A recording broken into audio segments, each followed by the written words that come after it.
Who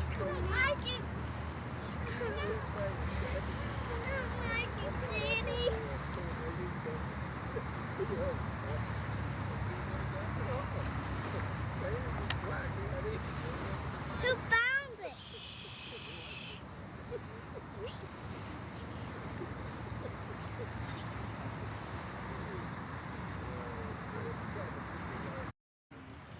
Smile. I love you. Where'd you find it?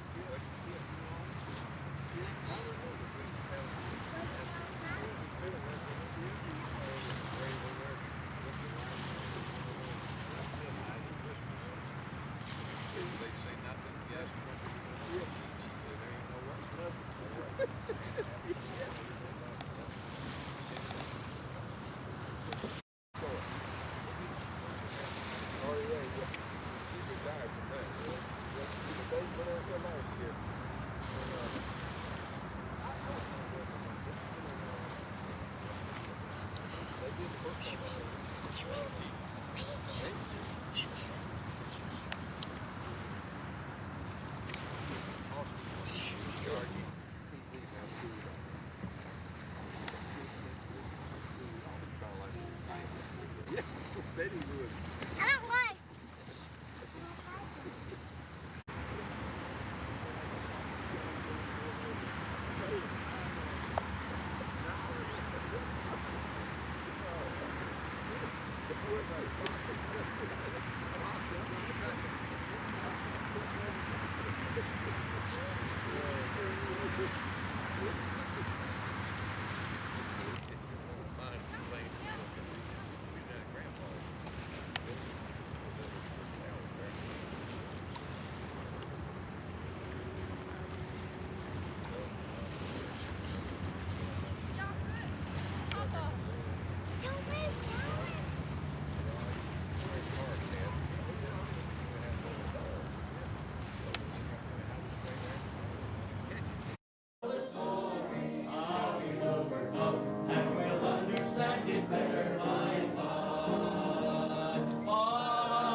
Thank you, dear Father, for your love and goodness and for traveling mercies that you've given us and bringing us together here. We thank you for this time of the year again and for the privilege of being part of a wonderful family. We pray your blessings upon all of them, those that may be traveling, give them guidance, protection. Thank you that you have been good to us and you have blessed us and you've kept us. Though some are missing, yet how glad we are that we have the privilege of living for you here and knowing that one day that we can be united again. Bless our fellowship this evening. And I thought, well, I think we need to maybe just share.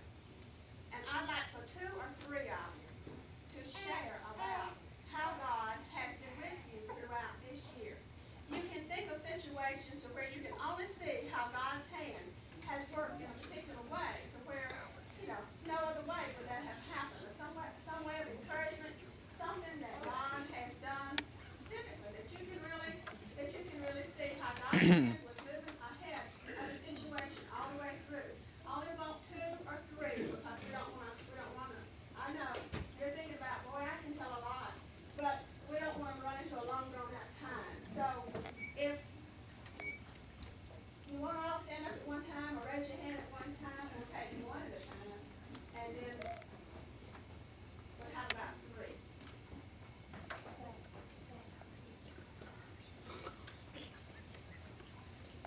And we don't want to kill all the time, wait? You want me to? Okay, I so will. the floor is yours. I want you to know, no, I've been through this year, but I told somebody that it's been a blessing in disguise for me. I mean, it hurts, you know, and everything, but I remember when, the week before he left, I remember praying, you know, saying, Lord, just whatever you want for my life, you know, that's life. And, you know, I accept whatever you want. And then like the next week he left, I said, okay, you know, here we go. But, Aunt Catherine, let's see, Bud and Jewel and, Jim and Barbara, and Mother, and Aunt Catherine had planned to go to Gatlinburg to a Gay for Family Fest. And, Aunt Catherine couldn't go. Something came up, she couldn't go. So they asked me to go. And all the other 5 of them will testify to this. We could see God's hand working up there. I mean, God just literally took control of my life, and I think they could see it. He ministered, Jesus ministered to me. The people around me that I had never met before ministered to me, and the preacher was just unreal. He was preaching to me, and I knew that he was, and he never mentioned marriage till the end of the sermon. Never mentioned marriage. Well, that gave me hope to go on. Before then, I didn't really have a whole lot. Anyway, I came home, and I've just really been good. A couple of times been down, get divorce papers and things like that, just kind of get down. But I've really prayed a lot, and in the last month, I guess, the Lord has really showed me that things are going to work out. But I don't know no time frame, and all. And really and truly, I feel like that I've asked in faith, and things are gonna. I mean, I don't want him back because he's not gonna have any money, and I don't want him back because of this and this other reason. I want him back because of God changing him and changing me to make us into the couple he wants us to be. Well, even after all of the peace and the faith that God has given me, Monday night I was watching the 700 Club. I woke Mama up. I was watching the 700 Club, and the lady whose husband is it president of the Promise Keepers? Is it when they have a president of the Promise Keepers? Bill McCartney's wife? Yeah, okay, his wife has written a book, and she was on the 700 Club, and read some from her, a poem from her book. Well, I've often sat there and wondered on the 700 Club, what would it mean if somebody gave a word of knowledge for me? Well, they prayed for marriage that night. Not particularly broken families, but, just all families, Anyway, at the end of that prayer, Gordon Robertson's on this week, Pat's out of town. And at the end of that prayer, Gordon Robertson said, there's a lady in the office named Sue, in the audience named Sue or Susan, and God wants you to know that he's going to answer your prayer. So, that's really even like icing on the cake. So, I appreciate all y'all's prayers, and I want you to keep it up. But most of all, I want y'all to pray that Wayne will be open to the Lord's leading, that he'll open his eyes and his ears, what God wants him to be. And one of the best things is that we have a grandson. That morning, after we had been to the Gator concert that morning, and this guy who had spoken that morning, he was a pastor of the Tabernacle Church in inner New York City, wasn't it? He was a pastor of that particular church. And his message that morning was restoring stolen property. And Sue came back and she came back to the room and she said, he ain't got a chance. She said, I don't know what he's thinking, but he ain't got a chance. She was talking about Wayne didn't have a chance at all, as far as that. But I don't know, I'm like Sue, through it all, I could just see how God's hand was opening doors, and how it all worked out. And that's what I'm talking about, situations like that where you see and you know that only God can work out a particular situation like that. And you all know what a blessing Philip Wayne was to us all here a few years ago whenever he had devotion and how God had used him. And that's what I had told Sue. I said, Sue, I feel like that the devil is just really after Philip Wayne trying to defeat him some way or another because, I see how God could use him and how God did use him through the years that he did the lay ministry at the area where they lived before. We don't know how this is going to come out, but we know who's in control, huh, sir? Right on. Okay. Who'd like to be next?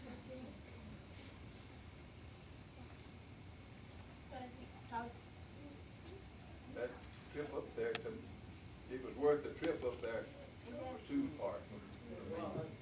I'm glad I counted, the Lord would let I count go.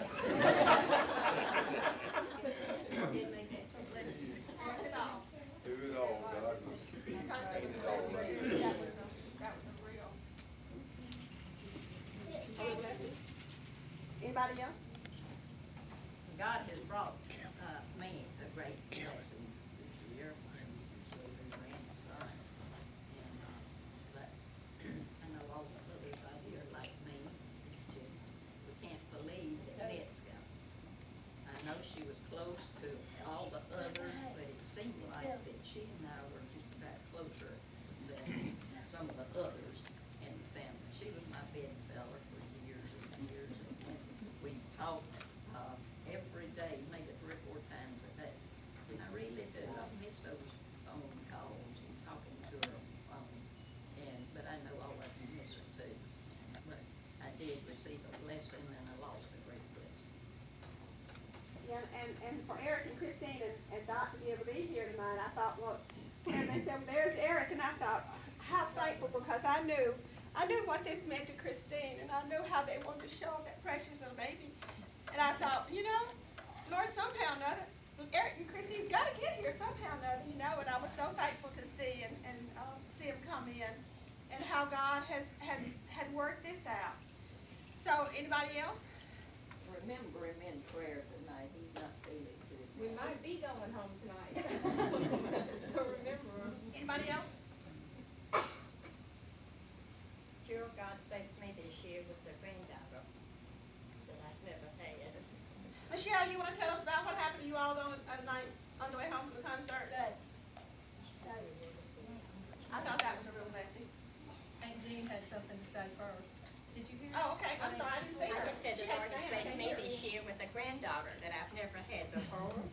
Something I've never had. A granddaughter from Eugene.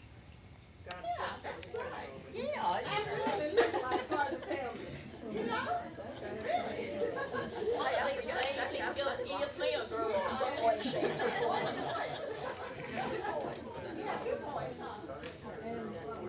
Okay. Jewel, I've got a grandson this year. I'm sorry. I've got a grandson this year. Right, you got another grandson this year? That's right. We've had issues. We've had issues too. Okay. Oh. Anybody else? I got a great grandson. Right. Okay, Michelle, it's yours. Well,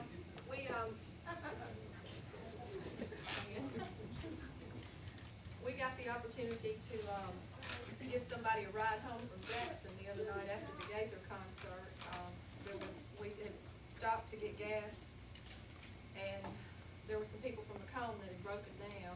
Some black friends of mine and Ricky's, the girl works at Kenny's, and they had her little baby. He was a little 11-month-old, and it was like midnight, and we were stranded there in Jackson, so we were able to give them a ride back to Macomb. And it really did me good at this time, because there's been a lot of racial tension at work and some people that I know, and it was just nice to be able to do something good for somebody like that, and I hope that they appreciate it and realize that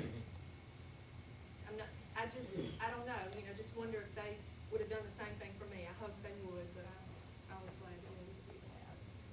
I told Michelle, I said, Michelle, when she told me that, I said, what was so ironic about it was, Ricky had heard the tickets to be given away on the Monticello station. So he asked Winston to go to Monticello and pick up the tickets for him for the Gaither concert.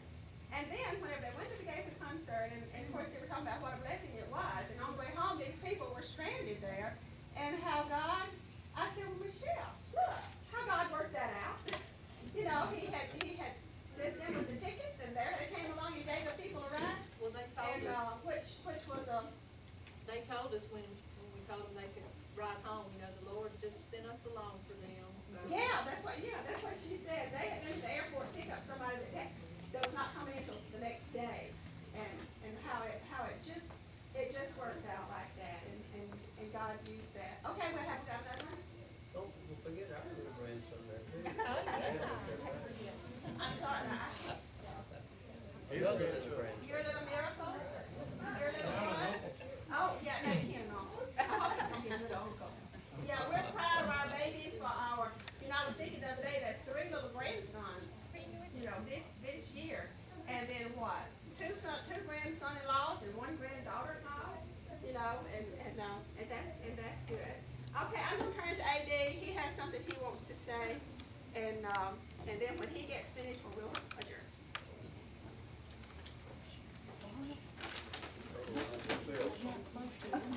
I don't want to sell anything. I don't want to sell anything. Yeah, I do too. If anybody don't have one of the books, there it is. It has 16 chapters in it. And let me give you the 17th chapter of the book that I've written there. And stay with me till let's travel fast, will you? Boone found, well, it's the reunion. You can read it. Can't read it. All right. Read it. Okay, Boone family and friends. Today we are reunioning without them. Yet in memory, they're here. In our mind, I didn't write this for a tearjerker now. I've written it to try to let you know how happy those that are not here are. Okay? So in our mind's eye, we see them. With imaginary ears, we can hear their voices speaking to us in fun and laughter. But they're not here. Reunions never end. Death just overtakes their attenders. These reunions go on and on and on, year after year, till that grand old ending one comes up, and we don't know how many more we have left, see? If we have more than one more here to go, then Harley, Ford, and Jeanette can only be here in memory, be here in memory present. We can't touch them, but they can touch, they touch and tug at our hearts. During every get-together, those memories sneak in unchecked, but who wants to stop memories so precious? The same goes for those other 6 missing members, little Debbie, Pop, Mom, Earl, Adam, Lee, and oh yes, little Larry of Meridian. All those help to make up such happy memories of the days of yore when the good times rolled. Cemeteries with their markers are a testimony as to why they are not here today. Today, they're more secure and peaceful on a better shoreline than the Gulf Coast. Unlike the dangers all around us, that shoreline is marked no admittance to that which mars the happiness of the soul. The attendance over there is ever growing, but I dare say no one wants to return to this place of deaths and goodbyes. The big question among us today is who's next? Which one of us might be cemeterized before our next reunion with our name and death date inscribed on a marker? A gloomy thought indeed. But let's look at it in a more rapturous way. We might all go together one time at the same time instead of one by one. Some might have a grave marker already mounted in a cemetery that reads like this: born, your date of the date of birth, died, left blank, because you're still here today, see? Living. Should that be your lot, then some who are left behind would need to complete your earthly history in one sentence. Here's what needs to follow the word die. He didn't, or she didn't. They left here alive to meet the Lord in the air. What a thrilling hope. Can't you see Harley a little over 6 years ago, just sitting here among us? There, you see Harley sitting among us here in this big assembly room. There he is, full of life and enjoyment of being here, with us, exchanging happy events of days gone by, hashing over the happiness we're enjoying today as a real family. He was rather quiet at times, but he would really come alive to these reunions. And no one enjoyed them more than he did. And I think Imogene and Harley were about the first to get here and the last to leave every time nearly. And Ford, it seemed like we were on holy ground with him around. He had so much good to say about others that he spoke no evil of anyone. His Christ-centered messages during our evening devotionals were typical of his daily living. Those reunions afforded him another chance of winning Mark to his Lord and Master. That happened shortly after Ford's death in 1995. We love you, Mark. He's not here tonight, but we love you, Mark, even more for making that greatest decision of your lifetime. Ford might surprise us by arranging to have Jesus address this Boone family at the first reunion over yonder. Who knows? I vote for that. Anybody else vote for that? But Jeanette, you left us so suddenly a few weeks ago that very few of us got to say goodbye. Now that we'll be seeing you soon, we'll just say that word. We'll just never utter that word goodbye again. See, in our memories, we see you here today almost as plain as last August. Yes, I heard you say, and a lot of you did too. If anybody's going shopping, count me in. If anybody's going shopping, count me in. And we all, well, but y'all went. I did too. We all went. Now I see you returning, walking into this big assembly room here, carrying a large bag of treasured, bartered bargains. It was amazing what all you pulled out to show and tell, all those bargains. Many of us found bargains too, and we're still wearing all that man-made junk for that stuff, It's bargain hunting time again, and you're not here to go. But never mind, we could never interest you again in all this man-made stuff because it fades, it stretches, it shrinks, it wears out, and its beauty is soon gone like a vapor and becomes only filthy rags of earth. Jeanette, with our spiritual eyes, we see you today. You're really ready to show and tell again, aren't you?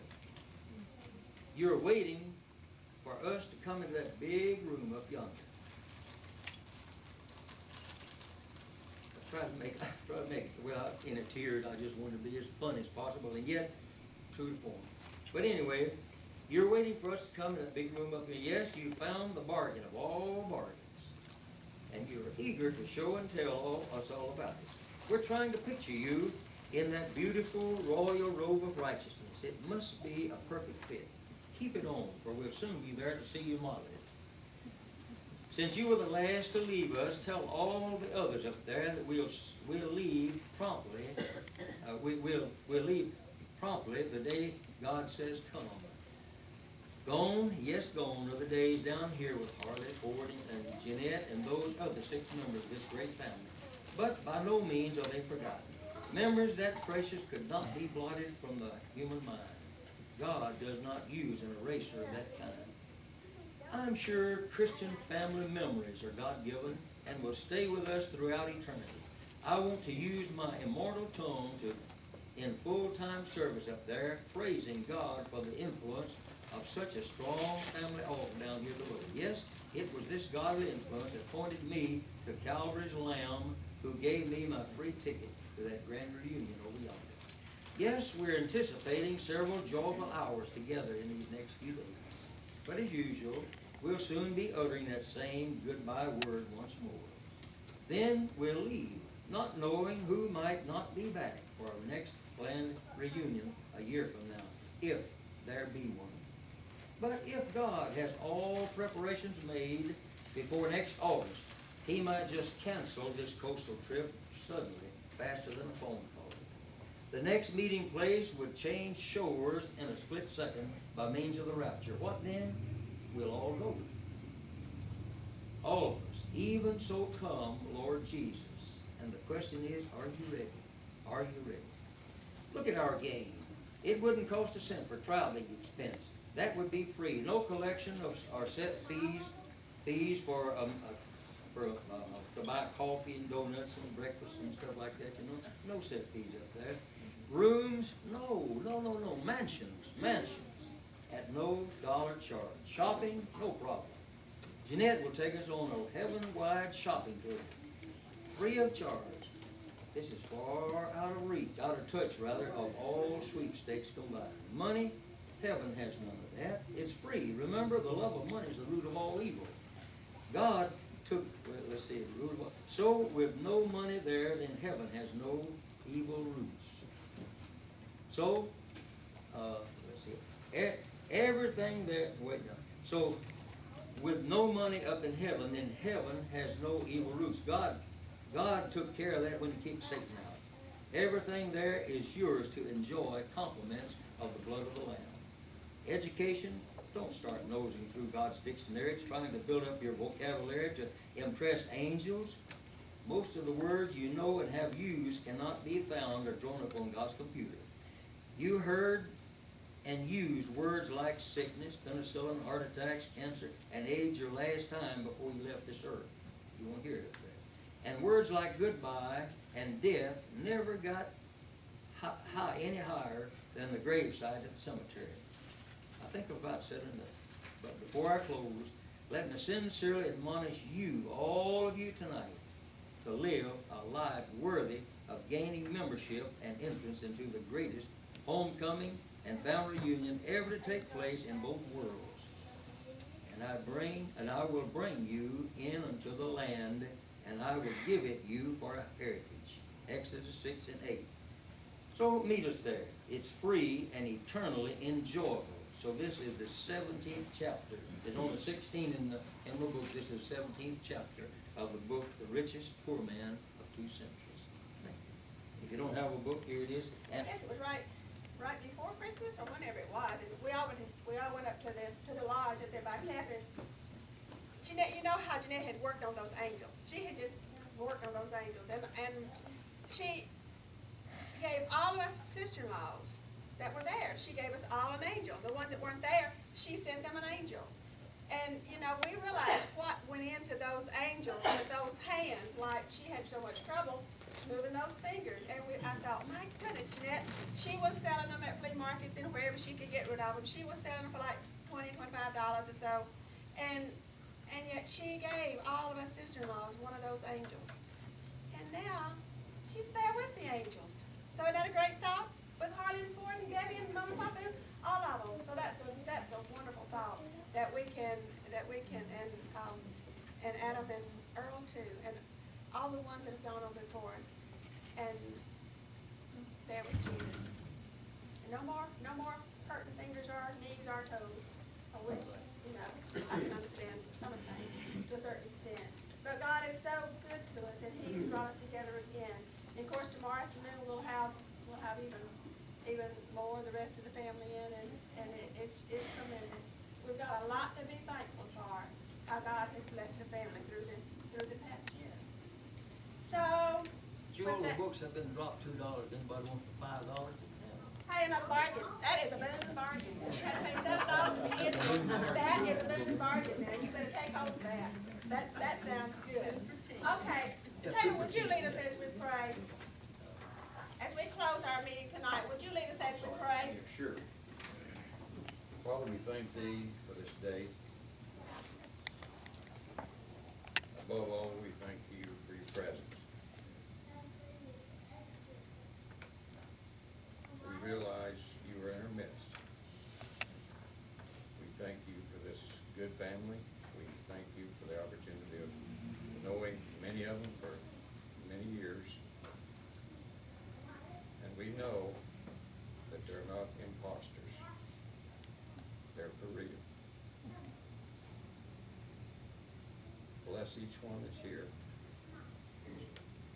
Be with us, keep us, and as A.D. so vividly pointed out, the second reunion, of course, is being formed on the other side. May we live in such a way, day to day, that we too, as a friend and as a party to this reunion, we hope to be invited as well to that one there on the occasion. Bless each of us again. We just thank You so much for Your mercy, for Your kindness, for Your goodness.